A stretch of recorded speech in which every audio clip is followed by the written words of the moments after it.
and welcome to Wednesday's Total Soccer Show. I am Daryl Grove, and I'm joined by a man who my sources say will not be called up for future US men's national team rosters. It's Taylor Rockwell. Those sources are valid and reliable. Hello, buddy. How you doing? I'm pretty good, but I'm a little down. You sad? Because I'm a big fan of the Darlington Nagbe playing for the US national team thing. Mm-hmm. And according to a Grant Wahl story in Sports Illustrated this morning... Jurgen Kinsmann is the opposite of that? Yeah. Yeah. Or maybe last night. Last night, uh-huh. So Grant Wahl followed up on Taylor Twellman's tweeted reports that Nagbe was not in the recent US national team camp because it was like family/personal reasons. Mm-hmm. Wahl says his sources... unnamed but reliable sources, right, at Portland and at US Soccer, say that it was essentially that Nagbe asked not to be called up after a conversation with Kinsmann about sort of what his role was in the US national team. Yes, and I think usually with stories like this, you can meet them with skepticism because, number one, this one didn't even go so far as to have the filler, really. Like, usually with these types of stories, you have, like, 3 paragraphs about, like, Nagbe made his first cap for the U.S. national team, blah, blah. And, like waited, like, a long time for his citizenship to come through because he was also a dual national for Liberia. Liberia is the home of George Weah. Like, they always just add in stuff to make the article longer than it needs to be. Yeah. This one was... Like a really bad album that only has 2 hit songs and 10. Yes, exactly. Lots of skits. All filler, no killer. Yes, exactly. And an intro and an outro that are instrumental. In this situation, I think you're talking about an actual album. I'm talking about hip-hop, so there you go. But I think in this situation, it felt like... Are you saying hip-hop albums Yeah, that came out the wrong way. I meant more so that, like, you're talking about, like, a very bad, like, rock album, and I'm talking about a hip-hop album that has, like, instrumental intro, instrumental outro, and a couple skits in between, skits, and then so it's, like, a 13-track... like album is actually like 4 songs is what I'm getting at. But this article from Grant Wahl, it felt very much like a story that he knew was going to break elsewhere, that he knew like somebody else was also on, and so he had to get this 2.5 paragraph long story out as quickly as he could. Well, that's maybe the cynical version of it. My take on it is that this is something that needed reporting, and if Grant Wahl has like a role to play in the US media landscape, US soccer media landscape, this is what it should be, because he has access to contacts at Portland, at US Soccer, and even if they won't go on the record, he can get that story that there is a problem with Nagbe and the US national team. Yeah, but I didn't mean it cynically at all. I meant that it felt to me like a story that he was working on, that he, like, everybody wants Darlington Nagbe chose not to play for family reasons. Everybody, I think, had that sort of like, is everything okay? Like, is his wife okay? Mother, what's happening? And then when it slowly became like, is it just like, did he just not want to play? Yeah. My guess would be that Grant Wahl was investigating this, was calling people, and maybe had a couple people who wouldn't go on record, and then knew that somebody else was also reporting this story, and he wanted to be out in front. So I'm not saying that's cynical. I'm saying that's the nature of journalism, right? Okay. It's like, you want to be the one who's out in front. If you know someone else is going to go with it, you'd prefer to have an on-the-record source. If you can't get that, then you go with what you got. But I took the short story to be like, just the facts, like no killer. Sure. No filler, I mean, sorry. Yes. Yeah. And I will say this is kind of where I think Grant Wahl has established himself as a good soccer journalist. Absolutely, yeah. That he has those contacts, that when he says unnamed sources with both Portland and US Soccer, you trust him. I trust him. Yeah. And I think it's not one of those... sources say that he's, a move to Manchester United is imminent. It's oh, is it really though? Is it? Whereas here it does, I feel like he's probably got somebody in like the PR office of US Soccer and somebody within Portland Timbers. I bet his contacts go deeper than that. You think so? Yeah, I bet it's someone on staff somewhere, like that could be. Technical staff here that could and be. there. All right, less about Grant Wahl's reporting, sure. Right, which we're a fan of. Definitely more a fan of his reporting than like his match reports, for example. I think this is a thing he does well. Yep. We've got to talk about the actual news. The news that Darlington Nagbe may not be involved with the US national team going forward, likely because he doesn't like the way Kinsmann has been using him, which is... We looked at the stats before we started recording, right? The way he's been using him is not much. Yeah, and I apologize. I cannot remember where I read this. Otherwise, I would absolutely name my sources. But there was a great article about like maybe why Nagbe was frustrated, but why also Kinsmann was frustrated. Right. One of the points was that Nagbe has 10 caps. None of them starts. They've all been substitute appearances. And they've all been for like 10 different players. So he keeps basically coming in to get at best 45 minutes, at worst like 13 minutes in different positions. Didn't we look during the Copa America? He played 3 times, but for a total of like 47 minutes altogether. So it was almost nothing. And it was the first game in the last 2 games. When it was like the Colombia game, he got some minutes there when I think we talked about it at the time that it was sort of like he and Christian Pulisic were used at that point as kind of impact. We got to get something going. Plan B. And then... Argentina, it felt a little bit like, oh, this game's already done, so here's a couple minutes for you, and then third place game is the third place game. And he didn't even start the third place game. He did not. Yeah. So I think with that in mind, there's this idea that it's like, you're not using me in friendlies. You're not using me in World Cup qualifiers that I should probably be playing in. Mm-hmm. I mean, and I'm not even saying that that's his attitude of like I should be playing, but just more of like, what's the point, man? Like you're not gonna play me. You clearly don't like the way I play, so I'll stay here and focus on the playoffs. That to me, that's the key thing. You don't like the way I play. Yeah. I am convinced that this is a thing of Kinsmann wanting that quote nastiness and that intensity and that sort of, I don't know, more aggressive play. And it's just not Darlington Nagbe's style, right? His style is short, smart, sensible passing with occasional moments of magic. Yep. And I think the other thing that this points to is that with those things that we value about Darlington Nagbe, Jurgen Kinsmann absolutely does not. That they're not a thing. They're not things that he really prioritizes. They're not things that he necessarily values. Yeah. And so he wants more directness, aggressiveness. It's more personality stuff than technical skill stuff, right? Because, I mean, even, like, I would say, like, if Jurgen Kinsmann firmly believed that Fabian Johnson just didn't want to play in the CONCACAF Cup, and then he was like, oh, yeah, I'm hurt, I want to leave now, like, then you don't ever call him back. Yeah. If you're really that mad at a player for like, quote-unquote, giving up or not caring or not be as into it, I mean, you see the way he punished Landon Donovan when he's like, I want time off. But then he doesn't necessarily punish Tim Howard for doing the same thing. So it definitely speaks to a larger, like, I know what this guy's about. I value what this guy's about. He can kind of get away with it a little bit in the form of Tim Howard or Fabian Johnson. Whereas this guy, we clash a little bit. I don't necessarily like his philosophy. So Landon Donovan, Darlington Nagbe, Benny Feilhaber, see ya. And I imagine a situation in US like teams and camps and games past where Kinsmann has been pushing Nagbe to show that nastiness, that aggressiveness. And instead, Nagbe's gone out there and shown the things that we got excited about, which was moving the ball quickly, making smart passes.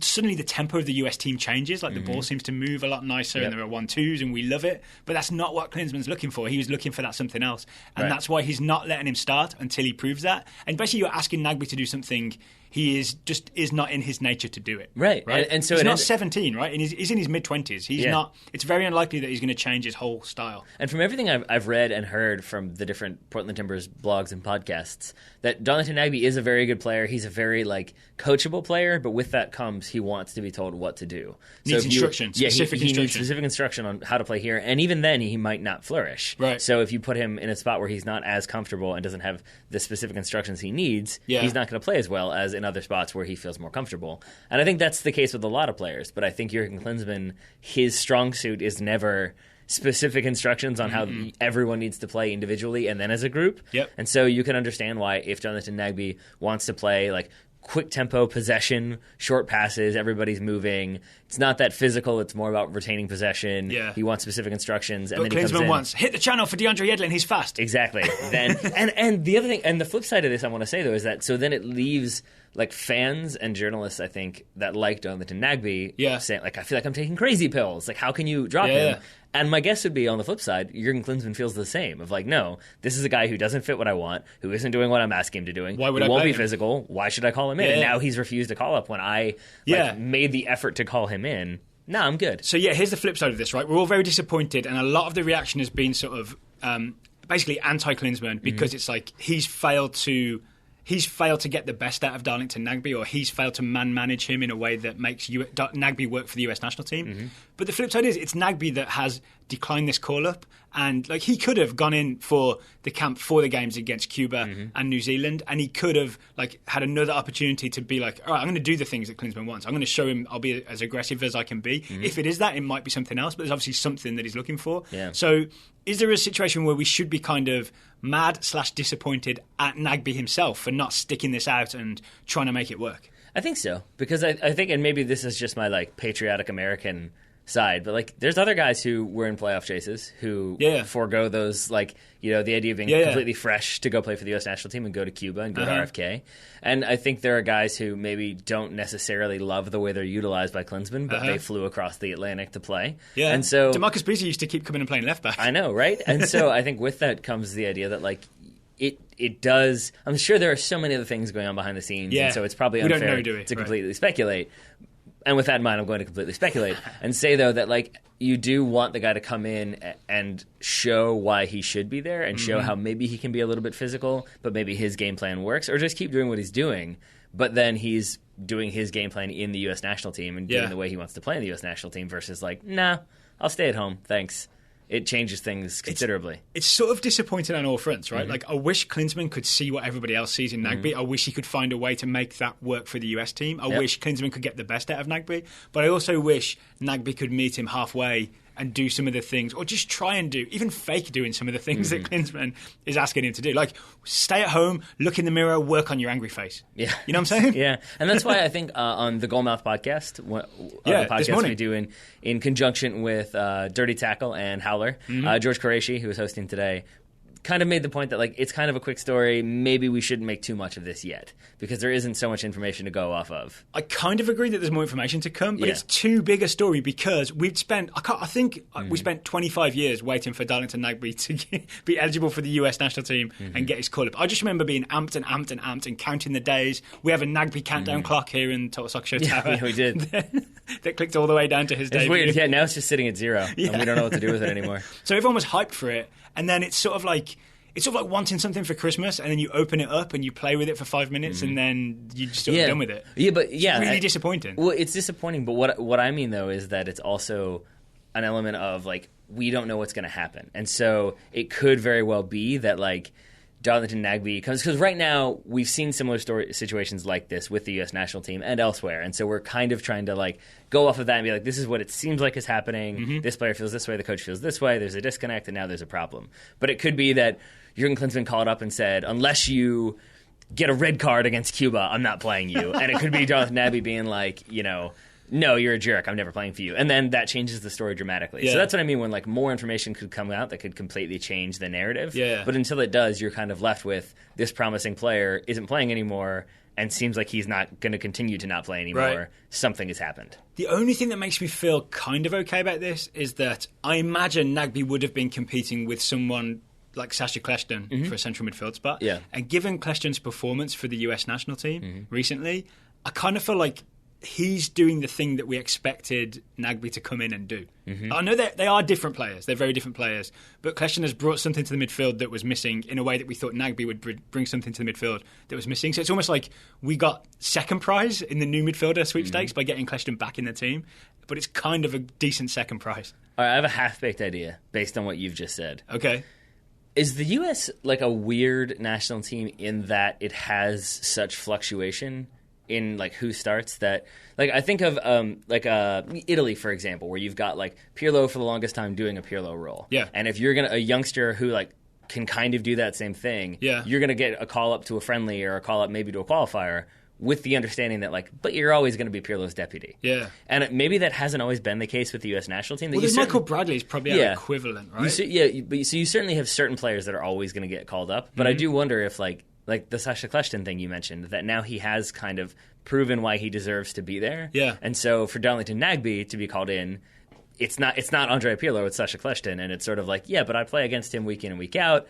I think I'm as good as him, potentially, is Darlington Nagbe's thinking. Yeah. And so it becomes like, well, no, I don't want to be an understudy to him. Right. Whereas with other countries, it's like, yeah, I'm just happy to be here. I'll bide my time. I'll play really well in training, and maybe eventually I'll become first choice. I think, sadly, the US isn't as structured as that, right? Because even I was thinking of Bradley as our Pirlo in terms of he's been in the team for a long time and probably will be for a long time. But you think Pirlo has a consistent role for Italy? Bradley, we're still arguing about his best position. Is it number 6? Is it number 8? Is it more attacking? You know what I mean? Yeah. We're still talking about that. He's like nearly 30. But do you think so that's totally valid. That's a very good point. But do you think it's kind of also the case, though, that with the U.S. team, it can be frustrating to be called in because it does seem like, hey, one solid performance in training or one solid 10-minute cameo, and I might be a starter now. Yeah. And then if that doesn't happen, and it does for other players, that you might start to be like, oh, okay, so I guess he just doesn't value me. I mean, but that is what's happened, I think, right? I think Nagbe expected that he would establish himself as core to the US team, and many, many obstacles have been put in his way. And again,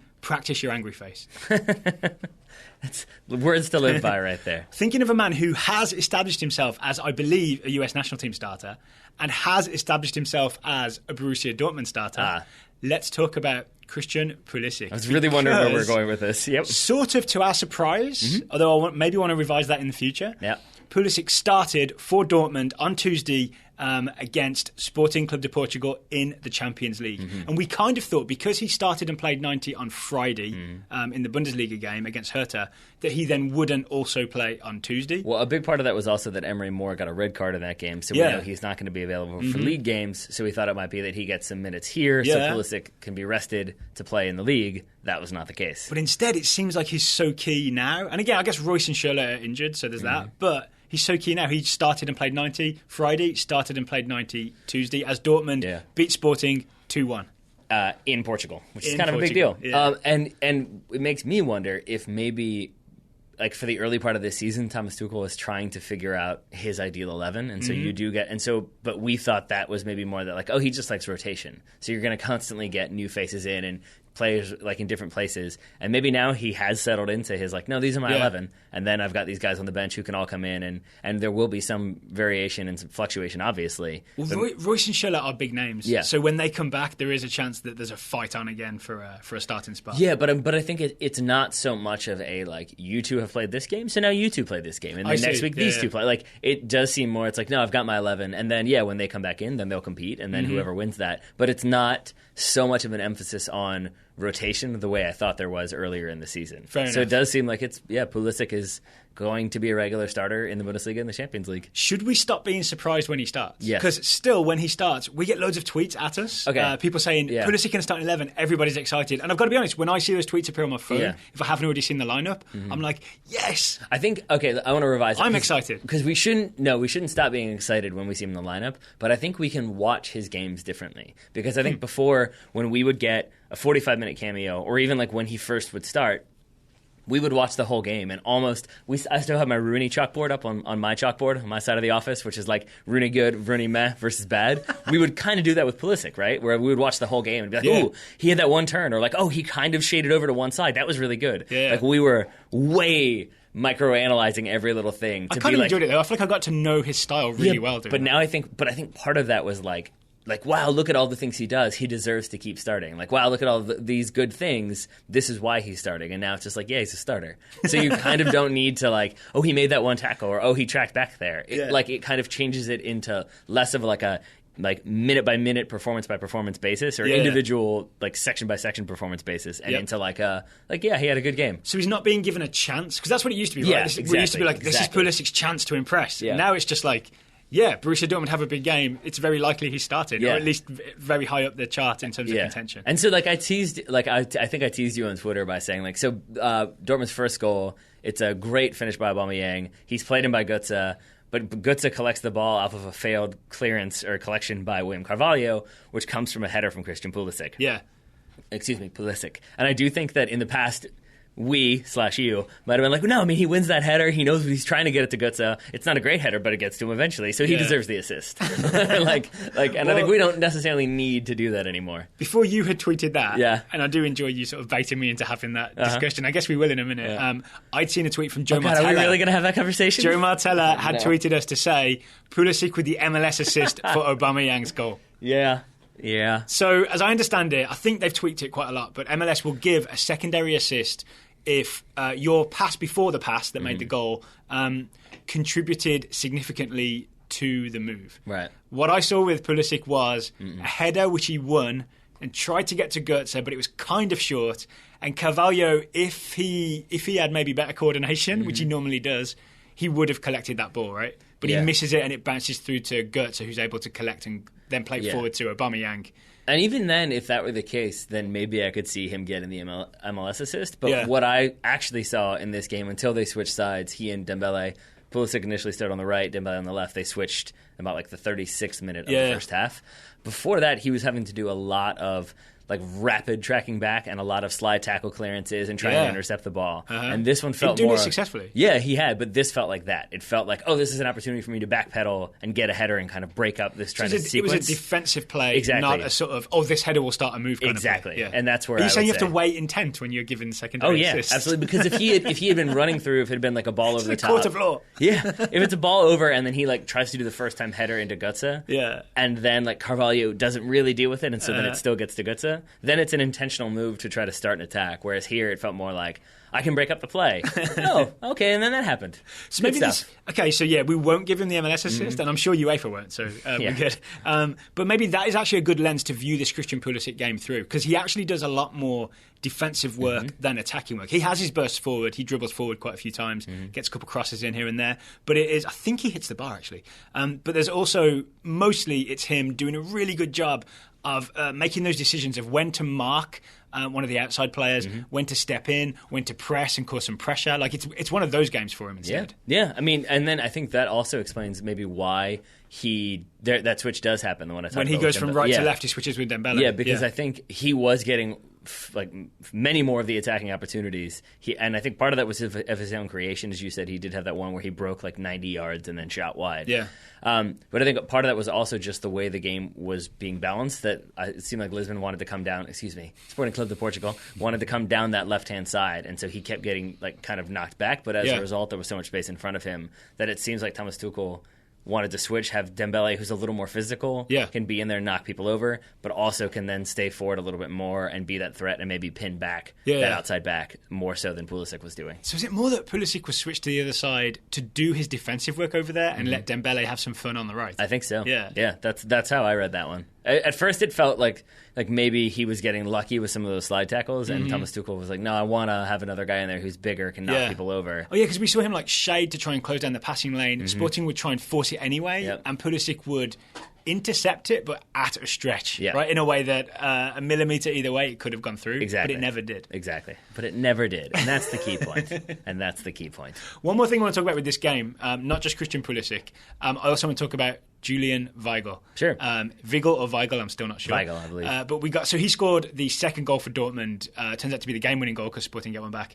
It is one of the best goals I've seen in a good long time. It was Weigl's first goal ever in professional soccer. We heard the commentators say, which is crazy because maybe he's just realised, I could do this. I'm going to do this all the time. We also got an email from Dan Degnan who saw that Weigl in the ESPN player ratings for this game, Julian Weigl got a 10 out of 10. It's a big deal. That's a rarity. I don't think I've ever seen that before. I also don't actually look at player ratings all that much, but I do know that 10 is rare. Yeah. Well, I mean, it was deserved because you kept seeing him kind of be the defensive shield. You kept seeing 4-1-4-1 is what they played, right? Yeah. And you'd see him pick up the ball and find those kind of really nice 20, 30-yard passes on the floor to feet to kind of trigger attacks, but also keep it so that Sporting Club de Portugal couldn't defend one way or the other. Yeah. And it really kind of kept them on their heels a little bit and kept them uncertain. And then obviously that goal, you see the finishing ability where he switches from hitting it with his laces to hitting it with his instep, but he does so on the fly, having beaten two players and won the tackle to begin with. And won the tackle, isn't it? So it's Weigl's whole game, right? It's he beats Carvalho by winning the tackle, being stronger. Beats William Carvalho of Euro 2016 fame. Yep. Then he cuts inside and outside, he zigzags a little bit, goes around a player, and then hits a shot from the top of the box that is kind of perfect. I think I screamed when we watched it in the office, look where that ball hits the net. Yep. And it's you're impressed. If you imagine the goal and you imagine the left-hand post and then the net, the side netting immediately behind that left-hand post, it's that. That's the best you can do. Oh, it was good. It's the best spot. It was good. It was pretty decent, I have to say. So maybe Julian Weigl will be shooting from distance a little more in the near future? I'd say it's a possibility. Or just winning the ball, not messing around with any short passing business, just dribbling past people and then shooting from the top of the box. Yeah, but he also doesn't have to because, as you said, I think on two different occasions you said, my God, Dortmund. Because there was just so much pass, almost goal. Pass, corner. They kept creating opportunities all over the field, doing many different things. Oh, yeah. They're a very good team. Yeah, I was also saying to you, and I really strongly believe this, that the fact that Pulisic's had this season with them has meant that we've watched a lot more Dortmund than we otherwise would have, and it has been an absolute joy. To the point where if Pulisic was transferred, which I don't think he will be, obviously, I would keep watching Dortmund because it's so enjoyable to watch them. Yep. I hope he's not transferred. Yeah, I would like to continue to watch them with that rooting interest in mind. You said, right, he's in the perfect spot right now. I think we don't need him moving anywhere. We had questions about that, and at first it did kind of feel like that inevitability of until Liverpool or Chelsea or whomever Stoke, come calling.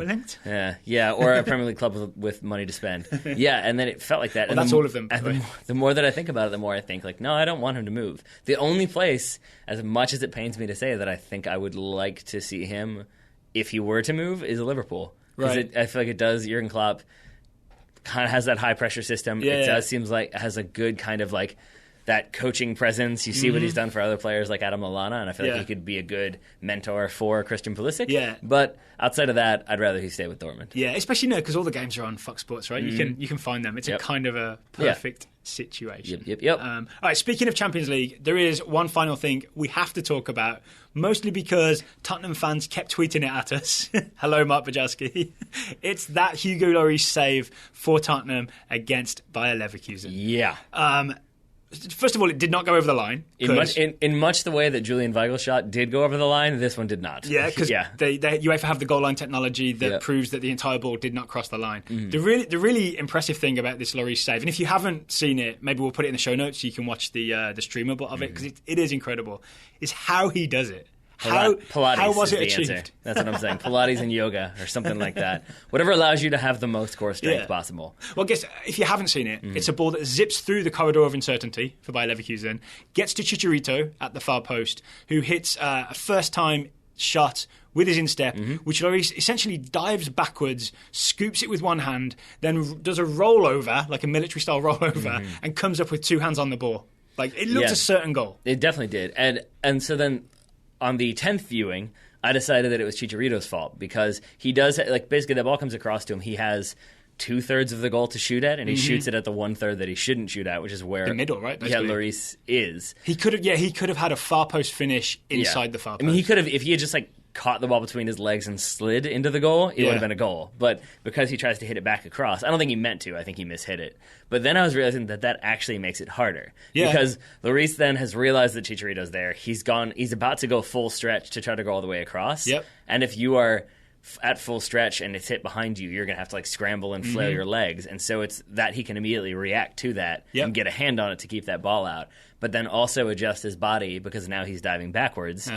So then he has to adjust the way he lands and rolls so that he doesn't just roll into the goal. That's what I mean when I say it's core strength. Because he's able to like hold himself upright immediately, like sit up while rotating around, which is not easy to do. He must work on his abs. Exactly. I think so. So I think if we're doing our Total Soccer Show thing of over-analysing this, but unashamedly. I think we already have. Yeah. It is that thing of the reason it's such a good save is not just reflexes, although it is that. It's that he manages to dive backwards into his own net, but also then adjust his momentum so he doesn't carry the ball over the line. Yeah. And then to do that, like you said, use his core strength to be up and roll and then appear with two hands on the ball. Yeah. It looks like a magic trick. Yeah. And it reminds me of a wide receiver. Like you'll see those catches where they dive and he'll like hit it with his left hand, but then he knows to like roll over and catch it with his right hand. Right. Like just kind of the presence of mind to know where the ball is and have that awareness. Yeah. That's what Lloris has here because it's not just that save, as you said, it's also the awareness of where the line is, where the ball is in relation to crossing that line, and knowing exactly how to roll, exactly how to bring the ball up to get it under control without bringing it too far back or having to like sit backwards, because if he sits back 2 inches, it's a goal. Yep. So he does a really good job with that, and it's very impressive. So what we've learned is don't challenge Lloris to a reflex off, and don't challenge him to any sort of sit-up contest, because you will lose. I think what we've learned is don't challenge Jurgen Kinsmann, don't challenge Borussia Dortmund when they're in form, don't challenge Hugo Lloris to a sit-off contest. Yes, there we go. Those are the three. No challenges anywhere.